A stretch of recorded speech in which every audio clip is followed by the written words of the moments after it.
Bonjour à tous et à toutes, je vais vous présenter la correction du CRPE 2021 en mathématiques.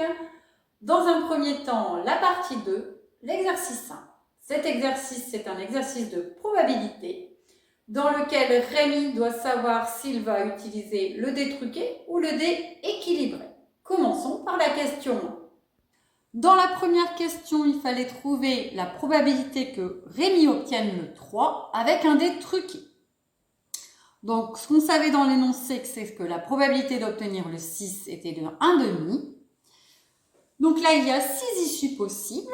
La somme des probabilités est égale à 1, comme vous le voyez. Donc, P de x égale 1,5, P de x égale 6 égale 1,5. Donc, forcément, les probabilités d'obtenir le 1, le 2, le 3, le 4, le 5 sont de 0,5.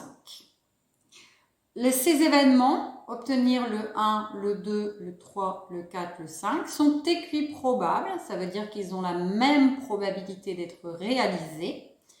Et donc, pour obtenir la probabilité d'obtenir le 1, le 2, le 3, le 4 et le 5, il suffit de faire 0,5 divisé par 5, ça fait 0,1. On trouve donc 1/10 pour toutes ces probabilités. Pour l'exercice 2, il fallait trouver la probabilité d'obtenir un nombre pair. Pour obtenir un nombre pair, il y a 3 solutions. On peut obtenir le 2, le 4 et le 6. La probabilité d'obtenir le 2, c'est 1/10. La probabilité d'obtenir le 4, c'est 1/10. La probabilité d'obtenir le 6, c'est 1/2. On ajoute toutes ces probabilités et on trouve 7/10. Dans la question 3, il fallait trouver si Rémi avait intérêt à utiliser un dé truqué ou un dé équilibré pour obtenir un résultat strictement supérieur à 4. Alors, pour obtenir un résultat strictement supérieur à 4, il reste 2 solutions.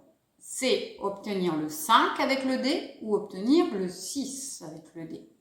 Pour le dé truqué, obtenir le 5, on a une probabilité d'1/10. Obtenir le 6, une probabilité d'1/2.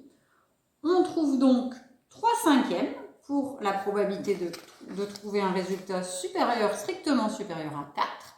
Pour le dé équilibré, toutes les issues ont la même probabilité. On parle d'équiprobabilité. On a une chance sur 6 d'obtenir le 1, une chance sur 6 d'obtenir le 2, une chance sur 6 d'obtenir le 3, une chance sur 6 d'obtenir le 4, une chance sur 6 d'obtenir le 5, une chance sur 6 d'obtenir le 6. On a donc la probabilité d'obtenir un résultat supérieur à 4 égale à 1/6 plus 1/6, 2/6, soit 1/3. Il faut ensuite comparer 3/5 et 1/3. 3/5 est plus grand que 1/3, car 9/15 est plus grand que 5/15. Rémi va donc choisir le dé truqué. Pour l'exercice 4, on nous demande la probabilité d'obtenir 12. Alors pour résoudre cette question, on peut utiliser un tableau à double entrée dans lequel on met les résultats du dé truqué sur l'horizontale et sur la verticale, on met les résultats du dé équilibré.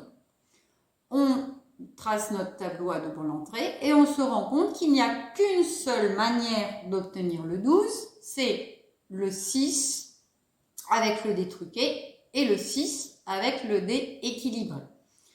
Obtenir le 6 avec le dé truqué, on a une chance sur 2.